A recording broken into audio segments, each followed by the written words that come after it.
Okay, so this last final topic in the birthday party by Harold Pinter is the speech given by Harold Pinter in 2005 in Nobel. It is known as Nobel Lecture also. That and key aspects. What are the important points that he made in this speech that we will quickly overview to conclude our discussion about this. As Michael Bellington, as we know that Michael Bellington has observed as a biographer of Harold Pinter, that the birthday party needs to be read retrospectively, not in that context that how it was written, but later on how Harold Pinter developed a kind of political activism, his awareness about society and a role of artist in society, the way he questions or he asks, that becomes very important. In that context, we have to read. We have done many readings of those things, like Stanley Weber is artist in society. Stanley Weber is an employee in organization that is working. So those all readings we have also done. Now, a few observations from his speech, which is known as Art, Truth and Politics, 2005 Nobel lecture.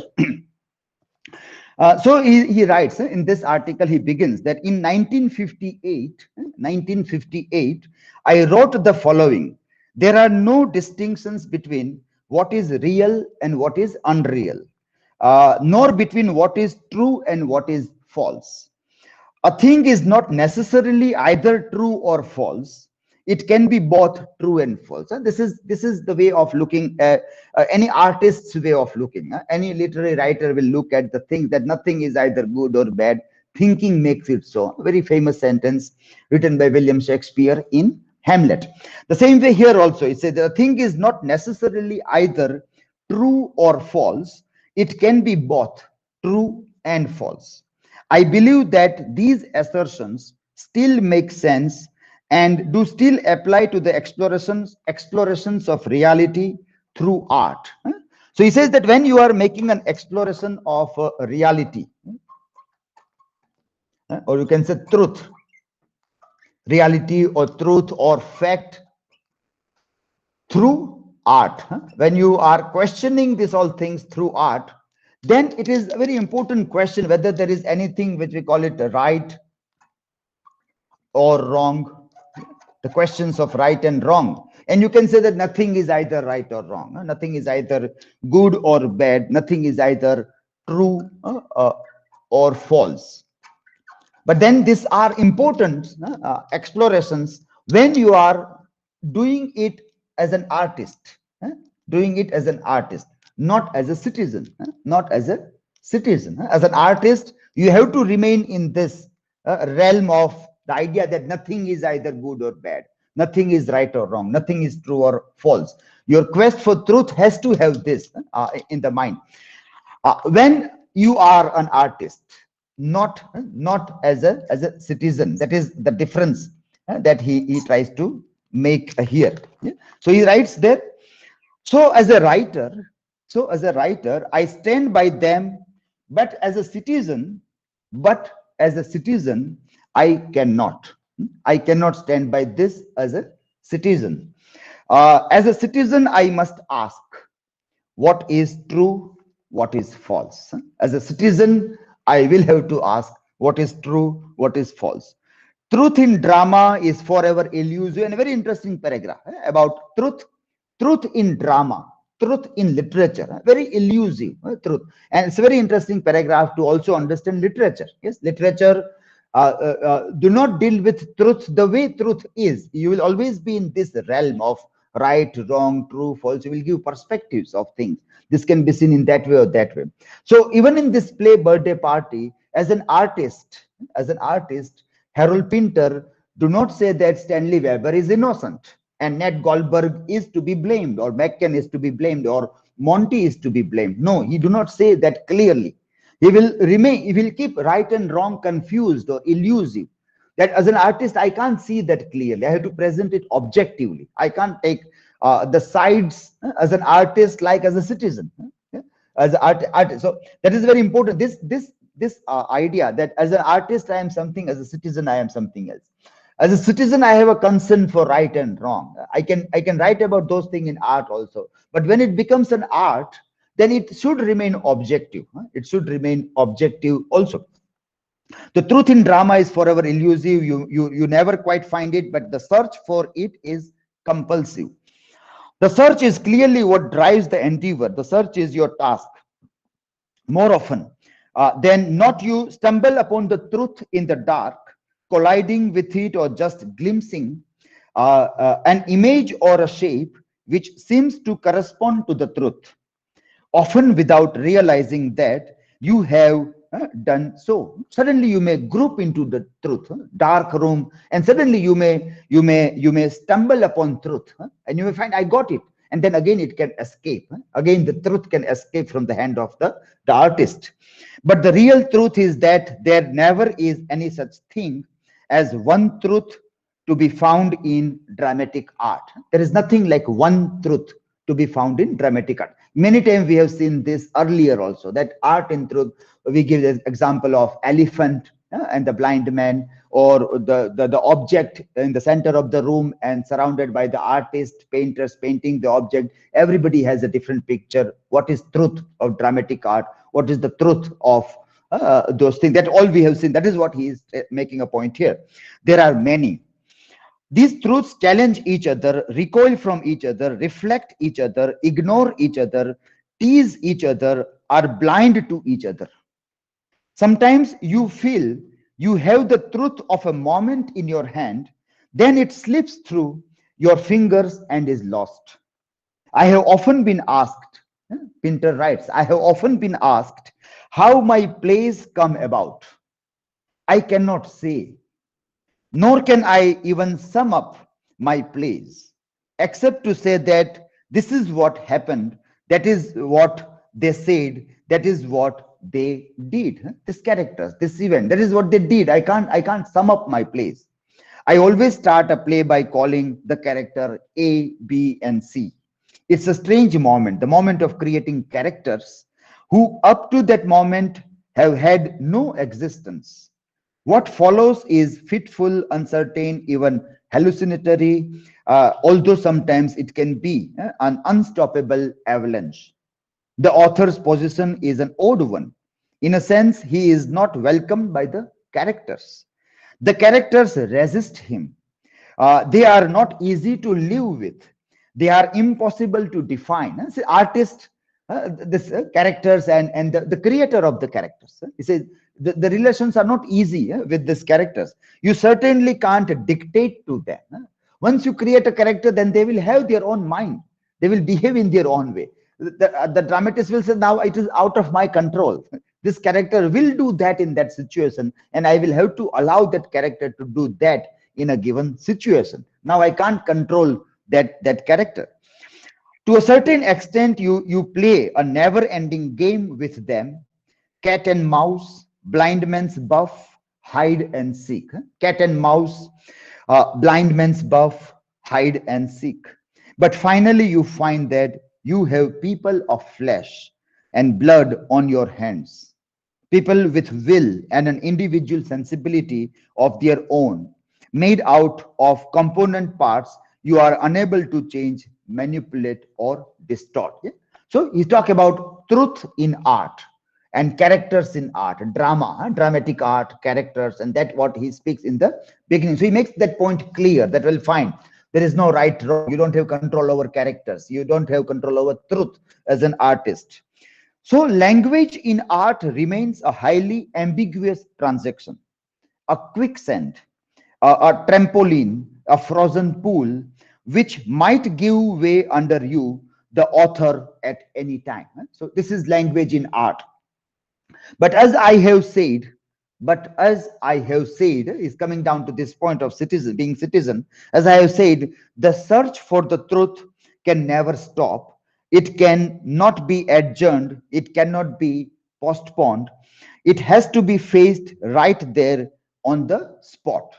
Having said this, now he comes to the topic, this art, truth and politics. That is what he is trying to connect. Truth in art, truth in politics. Political language. So you have this language at the center, and the language of art, and then there is a language of politics. And what function do this language play in art and in politics? Political language is used by politicians, does not venture into any of this territory. Any of this territory, what is that territory? Exploration of reality. Exploration of truth, reality, search for truth, reality, search for self, search for reality, truth, fact in art.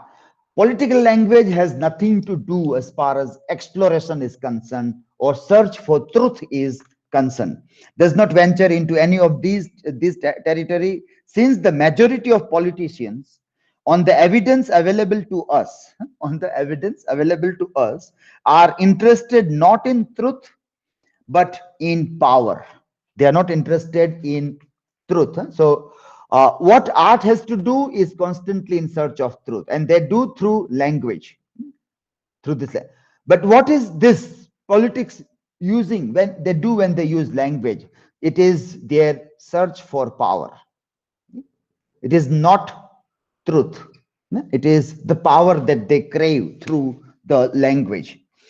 But the power, and in the maintenance of the power, of that power, to maintain that power, it is essential that people remain in ignorance. What is very important for this language to see is that if you want to maintain the power, you have to keep large number of people ignorant. That they live in ignorance of the truth, even the truth of their own lives. Even the truth of their own life, they should remain completely ignorant. They should be blindfolded through language, through whatever it is possible. And the video of the interview of Indian cricket captain, you can see, or many other examples that we are discussing about, either IPS officers or IAS officers. Everything can be seen that what is the truth, and why this truth should always be away from the people. People should always remain in a kind of ignorance. Tapestry of lies, vast tapestry of lies.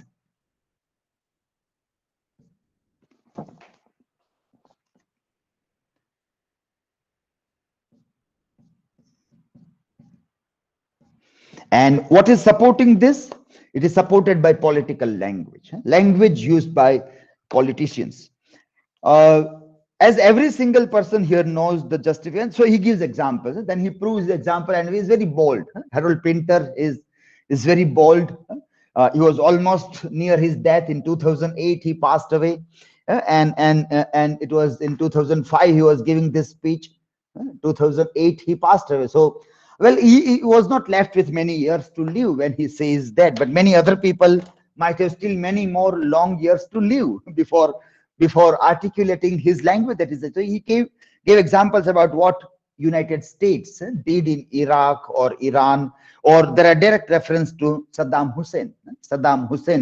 He directly refers and he says that what were we told about Saddam Hussein? What were we told through the language, political language that is coming out from White House and the White House media? The truth, what was that Saddam Hussein has got bio weapons and these and other kinds of things.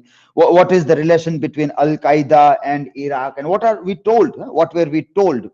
The truth is something entirely different. The truth is something entirely different. The truth is to do with how the United States understands its role in the world and how it chooses to embody it. That is what he directly refers to. United States and Al Qaeda, September 9/11 reference also is given here. If you want to use this as a context of post-colonial studies, where also this reference we have discussed, you can pick up these lines from this article also. So he talks about the crimes committed, war crimes committed by America and UK. In large reference, he gives lots of those references to this.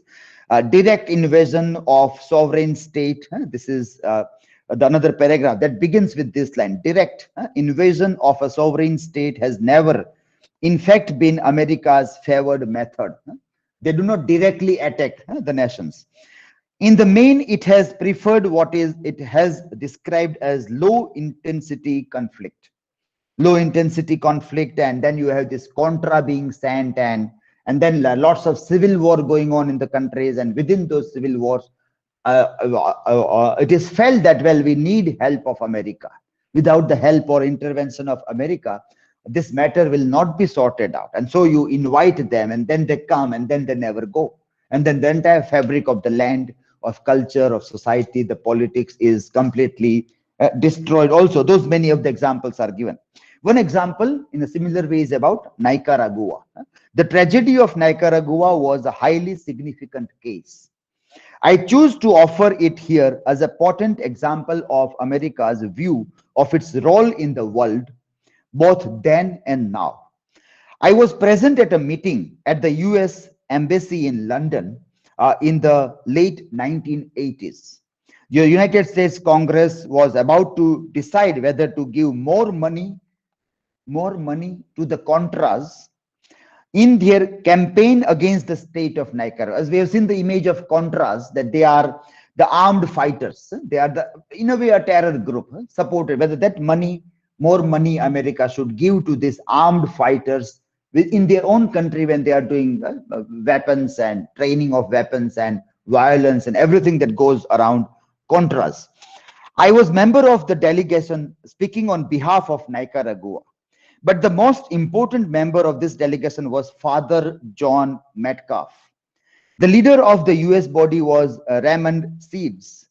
Father Metcalf in the discussion said, and since I was present in this meeting, I was present. Sir, I am in charge of a parish in the north of Nicaragua. My parishioners built a school, a health center, a cultural center. We have lived in peace. A few months ago, a contra force attacked the parish. They destroyed everything: the school, the health center, the cultural center. They raped nurses. They raped nurses and teachers, slaughtered doctors in the most brutal manner. They behaved like savages. Please demand that the US government withdraw its support from this shocking terrorist activity. Please tell government, US government, to withdraw its support from these terror activities that are going on there. Raymond Seeds had a good reputation of a rational, responsible, highly sophisticated man. Ned Goldberg comes in the mind when you see sophisticated man, rational, responsible, and highly sophisticated man. Responsible and highly sophisticated. You can use this word if you want to when you write about the character of Ned Goldberg.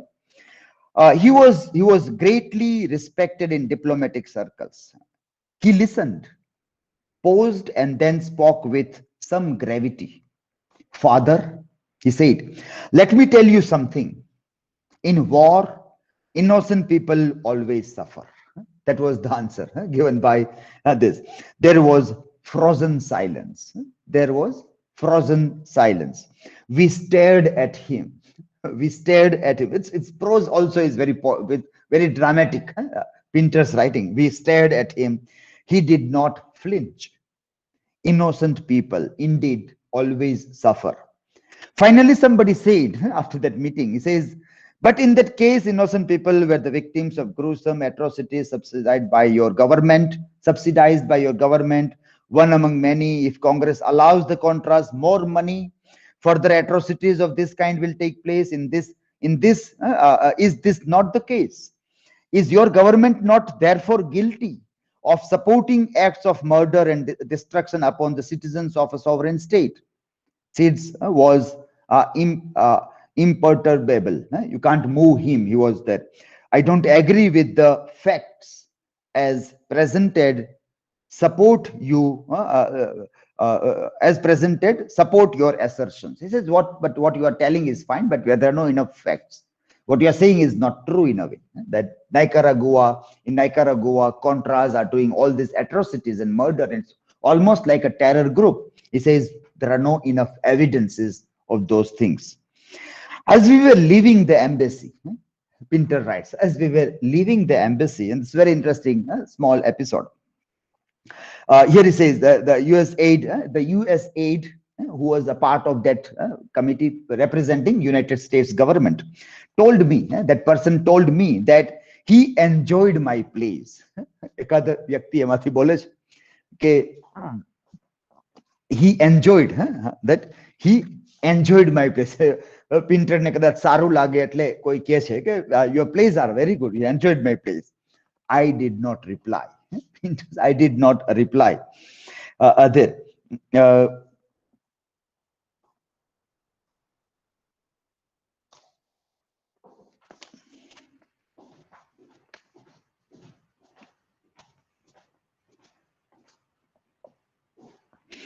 I should remind you that at the time, President Reagan made the following statement. The Contras are the moral equivalent of our founding fathers. The Contras are the moral equivalent of our founding fathers. Now imagine. So these are the questions or concerns which people ask. Well, United States says that, well, Taliban is a terror group, ISIS is terror group, and when they say that we are having a war on terror, the question that people ask are all these questions, that there were so many terror groups all over India, and how many of them were supported by some countries or by some government? Why were they supporting them? Why they were made more powerful in different parts of the world? And these things, the small countries that are in the south of America, United States of America, most of these countries by and large were also very socialist country also. They were socialist countries, and so there were always a problem going on, and because of this problem they remain always poor also. And so it was very easy to conclude that, see, the socialist, you are poor country, see the capitalist, they are very rich country. Very easy to say, but people don't go deep into the causes of what things are happening. And Pinter makes this point very clear at a time when he's given Nobel Prize. In that speech, he gives the video message, and that video message he is telling this to the world, to the people. So these are and a couple of other examples are also given, that how people are killed, thousands of people in different part of the world are being killed there. So he says that Sandinistas, kind of another country reference is here, but they were intelligent, rational, and civilized. They set out and established a stable, decent, pluralistic society. The death penalty was abolished. Hundreds of thousands of poverty-stricken peasants were bought back from the death. Over 100,000 families were given title to land. 2,000 schools were built. A quite remarkable literacy campaign reduced illiteracy in the country to less than 1/7. Free education was established and a free healthcare service. Infant mortality was third. Polio was eradicated. The United States denounced these achievements as Marxist, Leninist subversions. In the view of the US government, a dangerous example was being set. If Nicaragua was allowed to establish basic norms of social and economic justice, if it was allowed to raise the standards of healthcare and the education, and achieve social unity and national self-respect, neighboring countries would ask the same questions and do the same things. There was, of course, at the time, fierce resistance to the status quo in El Salvador. So he says that why this problem of Nicaragua? Because Nicaragua was able to do free education, free healthcare, and wonderful results were coming out from that. Polio was eradicated. So many people were educated. A lot many things were solved, and you are not moving on capitalist model of society. It was socialist model. You are giving free, but the economical model of capitalism is that nothing is free. Nothing is free. You have to pay money for everything, then only. Now, if any small country can give an example that, well, you don't require money as such. Without that also, we can achieve the goals of better education and healthcare services there.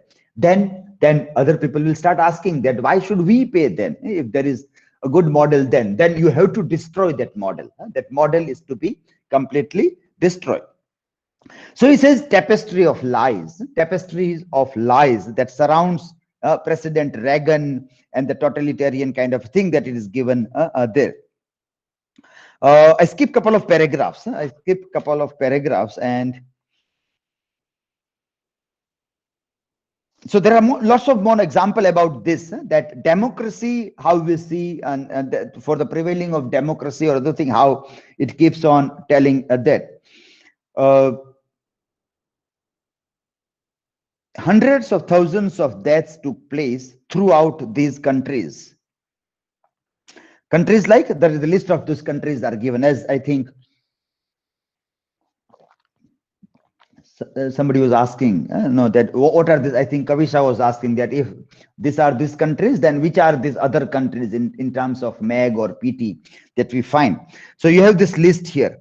I refer to Indonesia, Greece, Uruguay, Brazil, Paraguay, Haiti, Turkey, Philippines, Guatemala, El Salvador, Chile. This all countries are listed here, and hundreds of thousands of deaths took place throughout these countries. Did they take place, and are they in all cases attributed to US foreign policy? The answer is yes, and did take place, and they are attributable to American foreign policy, but you wouldn't know it. Now see, Pinter is saying this in a Nobel lecture openly. He is telling this. That's why we made a point that his political activism, he was on the other side of the being political correct person. So there were no chance that he might get a Nobel Prize. So that his Nobel Prize also was a surprise. But still, he made that point that, well, I will stand for this. I will stand for that. I believe in this. And these foreign policies are problematic. It is killing many people. On humanitarian ground, you have to stand. And he stood. He stood. That made Harold Pinter a great hero also. Not only the artist, but a great hero in that term. That's why we were referring even to the other people like Diego Maradona or Mahendra Singh Dhoni or Sachin Tendulkar or many other people. Even it is Prasun Joshi or Amitabh Bachchan or Akshay Kumar or innumerable such people comes in your mind when you think of how people stand for truth, how people stand against mighty power and tell that this is the fact. And he said that you will not know it. Nobody will know all these things. It never happened. Nothing ever happened. Even while it has happened, it wasn't happening. It didn't matter. It was of no interest. The crimes of the United States have been a systematic, constant, vicious, remorseless, but very few people have actually talked about them.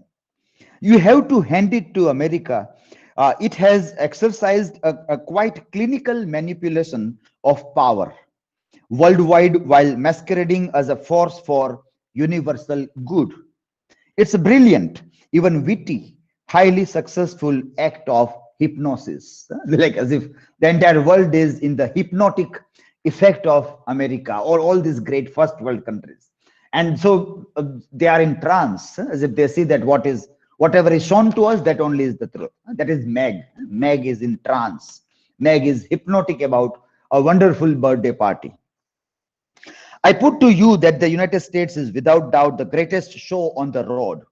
Brutal, indifferent, scornful, and ruthless it may be, but it is also very clever. As a salesman, it is out on its own, and its most sellable commodity is self-love. Its most sellable commodity is self-love. It's a winner. Listen to all American presidents. This is a very interesting paragraph. This is very interesting. Coming back again to the language. And then he says, listen to all American presidents on television. Say the word into inverted commas, the American people. The American people, as in the sentence into quote, I say to the American people, it is time to pray and to defend the rights of the American people. And I ask the American people to trust their president in the action he is about to take on behalf of the American people. So it keeps on coming, American people, we are this, we that. So you will see lots of language that Gujaratni Asmita, Bharatni Asmita, American people, this political language. And it enrages our sense of pride for the region or the nation. And then we all become a part, a bandwagon of what the president is going to speak later on. It is a scintillating stratagem. It is a scintillating stratagem. Language is actually employed to keep thought at bay. Language is actually used to keep thought at bay. ભાષાનો એવો ઉપયોગ કરો કે વિચાર છેટો જ રહે, વિચાર એની નજીક આવી જ ન શકે. To keep thought at bay. The words like into commas, the American people provide a truly voluptuous cushion of reassurance. You don't need to think. Now you don't need to think. There is somebody who is thinking for all of us. There is a president. There is this leader who is thinking for all of us. Now we don't have to think. Now you go and sleep. आप जाके सो जाइए. आपका चौकीदार जाग रहा है. चौकीदार मैं भी हूँ चौकीदार. The troll trends, this all Twitter trends, maybe chokidar. We are chokidar. You go and sleep now. You are mad. You go and sleep. We are chokidars. We are Ned Goldberg. We are McCain. We are chokidars. So this is a cushion that is given to you. Now you go and rest. You need not think. You go and sleep now. Just lie back on the cushion. The cushion may be suffocating. That cushion may be suffocating. It may be suffocating your intelligence and to your critical faculties, but it's very comfortable. It's very comfortable. Like when people say that, well, let us do diya jalao or let us do thali bajao. It is suffocating. It is suffocating to your intelligence. It is suffocating to your critical faculties. But what can you do? You have to just be in that suffocation. But because everybody is doing that, everybody is doing that, and then it keeps on suffocating your intelligence and your critical faculties. But it's very comfortable. This does not apply, of course, to the 40 million people living below the poverty line and in the prisons all across America. He's asking this question: what has happened to our moral sensibility? What has happened to our moral sensibility? Did we ever have any? What do these words mean? Do they refer to a term very rarely employed these days? Conscience. Conscience to do or not only with our own acts, but to do with our shared responsibility in the acts of others. Is all this dead? Look at Guantanamo Bay. Hundreds of people detained, and he gives another example of that, how this happened, and so many people were also being atrociously clean. You vomit blood. This is torture. This. What has the British Foreign Secretary, British now from America, he comes to the British Foreign Secretary said about this? Nothing. What has the British Prime Minister said about this? Nothing. Why not? Because the United States has said to criticize our conduct in Guantanamo Bay constitutes an unfriendly act.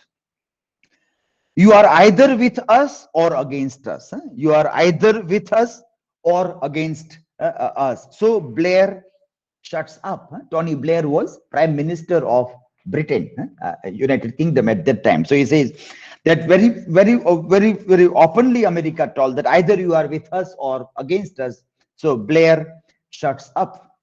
The invasion of Iraq was a bandit act, an act of blatant state terrorism, demonstrating absolute contempt for the contempt of international law, and all those things he writes about the Middle East and the problem about those things there. And what was told that we will bring freedom and democracy to the Middle East. We will bring freedom and democracy. So this becomes very beautiful words, language, political language. We will give freedom. Well, not possible that any politician would really want to give freedom to people. Not absolutely possible if you go by what Harold Pinter says in this speech. It is always for power and the maintenance of power over people. It is not truth or never to give freedom or empowerment to the people. How many people do you have to kill before you qualify to be described as a mass murderer and a war criminal? This was a very coarse part of this speech, very harsh. It says how many murders you will have to commit so that you become a mass murderer or a war criminal. 100,000, more than enough, I would have thought. Therefore, it is just that Bush and Blair, George Bush and Tony Blair, be arranged before the International Criminal Court of Justice. But Bush has been clever. He has not ratified the International Criminal Court of Justice. Therefore, if any American soldier or for that matter politician finds himself in the dock, Bush has warned that he will send it the Marines. But Tony Blair has ratified the court. American president has not agreed upon the terms of international court, so they will not allow the international court also to function. But Tony Blair has, Prime Minister of Britain has done that.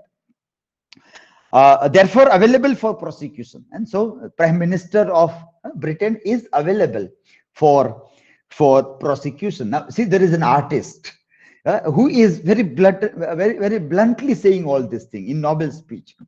That he is there for prosecution. We can let the court have his address.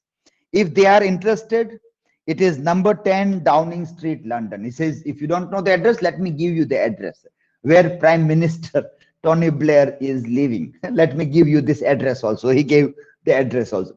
See, these are very important because many times when somebody else will talk about the Prime Minister of other countries, the countries like Uganda or people, because instead of naming the country properly, people use this word like Uganda, so that people cannot tell that which country you mean, but everybody understand by Uganda which country you mean there.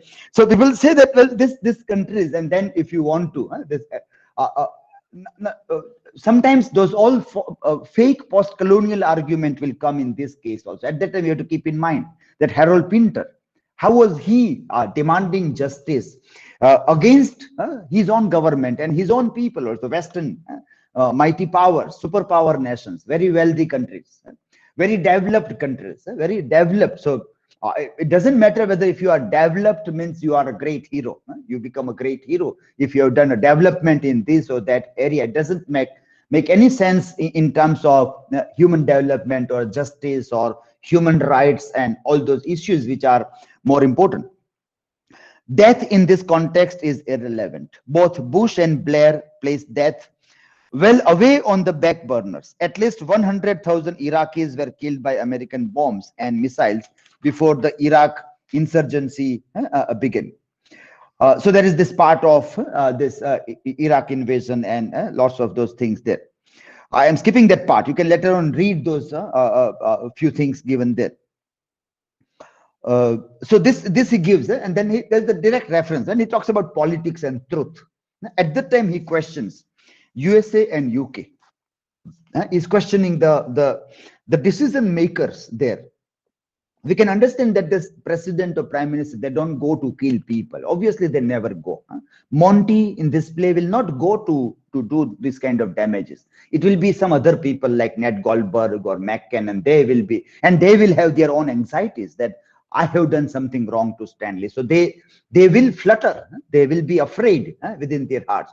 But Monty won't be, because that is not a part of Monty's memory also. Monty is far away from all these things. It doesn't become a memory of Monty. So Monty is not traumatized at all, because there is no memory, so there is no conscience, there is no morality, there is no moral behavior that, well, I have done wrong. Who has done wrong? Ned Goldberg has done wrong. Monty has not done wrong, so it never becomes a part of. So he can be always like clean slate so far as moral ethical behavior is concerned. Monty can always be like clean slate. There is એમાં કોઈ પાપ ભાવ આવે જ નહીં. એટલે એને તમે પ્લે વિધિન ધ પ્લે કરો તો પણ ક્લોડિયસની જેમ ન જ પકડાય, કારણ કે એની અંદર પાપ ભાવ ઉભો જ થતો નથી. ક્લોડિયસની અંદર તો પાપ ભાવ હતો, એટલે એને તો પોતે હાથે ઝેર નાખેલું હતું કાનમાં, કિંગ હેમલેટના, એટલે એ ધ્રુજી જાય છે દ્રશ્ય જોઈ.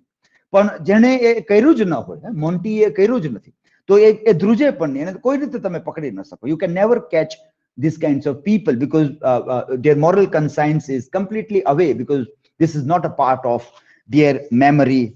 Also, last part again, he comes back to writer. A writer's life is a highly vulnerable, almost naked activity. We don't have to weep about that. The writer makes his choice and he is stuck with it. But it is true to say that you are open to all the winds. Some of them I see indeed. You are one of your own, out of a limb. You find no shelter, no protection, unless you lie, in which case, of course, you have constructed your own protection, and it could be argued, become a politician. Become a politician. That's what you can say. That is the safest way for you then. When we look into a mirror, we think the image that confronts us is accurate. We move millimeter and the image changes. We are actually looking at a never-ending range of reflections. But sometimes a writer has to smash the mirror. For it is on the other side of the mirror. That the truth stares at us. It is the other side of the mirror that truth stares at us, and unless we smash the mirror, we see the mirror image. If you want to see the truth, you have to break through the mirror. Last paragraph here. Okay? I believe that despite the enormous odds which exist, unflinching, unswerving, fierce intellectual determination as citizens to define the real truth of our lives and our societies is a crucial obligation which devolves upon all of us. There. It is in fact mandatory for everybody. If such determination is not embodied in our political vision, being a citizen and questioning all these political truths and the use of the language by political powers, if such determination is not embodied in our political vision, we have no hope of restoring what is so nearly lost to us, and that is the dignity of human being. Which is ultimately at this cost there. So this article, very interestingly, couple of beautiful things about what is art, what is truth. Truth, well, as an artist, so he's very clear in his mind that, well, I am as an artist, when I see at the things, I have to say that right and wrong is problematic. I can't conclude the things as an artist. I have to be objective. But as a citizen, I have another role also. It is not that as a citizen I cannot ask that what is right and what is wrong, and I have to question the language. So that's why we can say that if there are two voices coming, if there are two kinds of language coming there, and both the languages are opposite, then we ask that who are the speakers. If one is an artist and another is a politician, and then we can say that, well, believe in the lie of an artist. That may be perhaps deeper truth. There may be perhaps a deeper truth in the language of artist, because he is uttering in exploration of reality and truth. His quest, his use of language is for this, whereas politicians' language is for power. And with this power, what is necessary is that ignorance. What becomes necessary along with this here is also to keep people ignorant. Yes, that also is an interesting part of that, and that is why this becomes very interesting. Language, when we look at the language of the politician or an artist, what becomes important? Very clearly, he says that to maintain the power, you require this, and that is what they will do through language. And then he gave example of United States, America, and the Middle East and many other countries in South America, Nicaragua, Guantanamo Bay, those all references are also given to prove his point. And then he says, as a citizen, we have a role, as an artist also, as a citizen also, about otherwise dignity of human being is at the cost in the entire process there. So that is this article, Art, Truth, and Politics here. Okay? Any observations or any questions if you have, if you want to ask?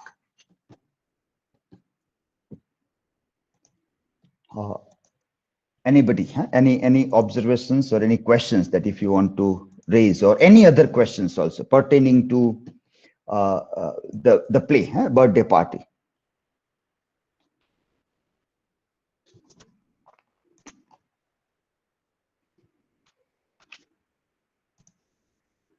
I have already given this tasks in this also, okay, and in the Google Classroom about this is already given. So you might have gone through the questions. I have given the link here also.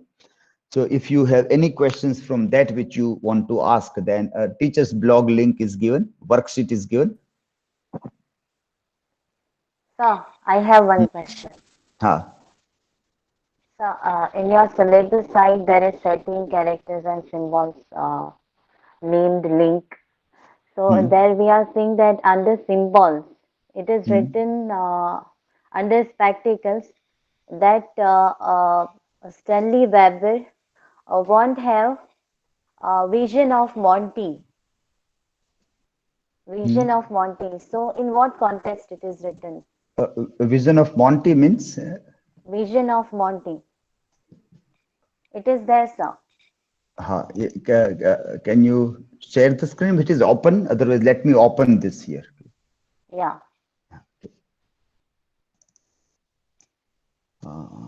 Let me. In which question is it? It is under spectacles. So language, I think, in language. Under symbols and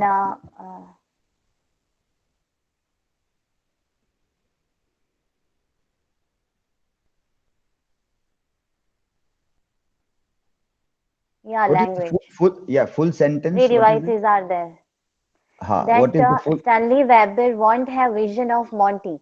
That is last line under spectacle symbol. What is full line? Full line that is given there. Full sentence. See what I am saying. Yes. There is some another reading, but along with it, it is there that Stanley Weber won't have vision of Monty. Now, can you share that where you have read that? Okay, is it open? I'm sharing. Open? Is it open? Yeah. No, I have to open. Yeah. I'm sharing. Okay. Okay. So what you are telling, promise, vision of Monty? You're saying vision of Monty? Yes, sir. So please share the screen so we can get the exact words. Okay, by the time that is shared and we read that, here Rohit has asked this question. Did any representative of USA made attempts to rethink about the relations countries who have been subjugated? Now see, first thing is that if you still they don't accept that they have made any mistake. So that is that memory and morality, no? Like if people accept that it was a mistake, then there is a point of regret and asking for apology. Now, when Britain has accepted that, well, we did a mistake in India, Britain accepted. Now we are asking for apology. That you should apologize for Jallianwala Bagh. You should apologize for that. Is that comes before that? It is if they deny that no, we were right. We are doing in the good of everybody. Then there is no way out. That's why that quote, Donald Trump still says that Fidel Castro was a terrorist. There is terror. That is why I showed that. No, that you still say that no, these are wrong people and we are right. And then there is no case of any kinds of those things that comes up there. And capitalist machinery of control, that is control over media through cinema, through Hollywood, is so powerful that they will always put their narrative in a better way than the other side of the narrative. That's why if you just say the survey and ask people, then rarely anybody is available about what are these motorcycle diaries, what are these people, what is Nicaragua, what is this countries like South America that is normally not known to the people in that context, because we are like, as it says, that we are blinded by the narrative of powerful person. America is a powerful country, and so uh, it is not possible to see beyond what is shown to us by maybe United States or anybody. In that case, any country which is in power always tries to see that. So if you see the map of America in that context, if you see United States,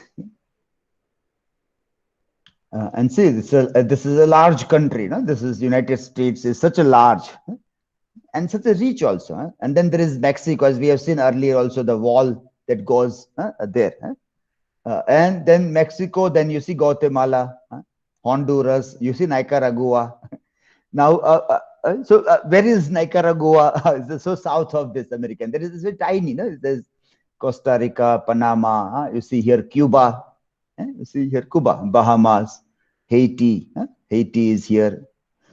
Jamaica, those islands, West Indian islands here. Okay? So when you see, and this all this many of this country also, Brazil, Peru, Ecuador, Colombia, this is that part. Chile, Argentina comes from here. This. So this is also like, it is very neat. America and the South America is trying to pose a different model, and they work on socialist aspect, which obviously into the conflict between capitalism and socialism. Maybe these are the things that happen to the countries. So far, still not. Still, there is no such, you can say, an apology given by or anybody openly has said that this was a mistake also. That has still not as such happened in that context. I would like to show you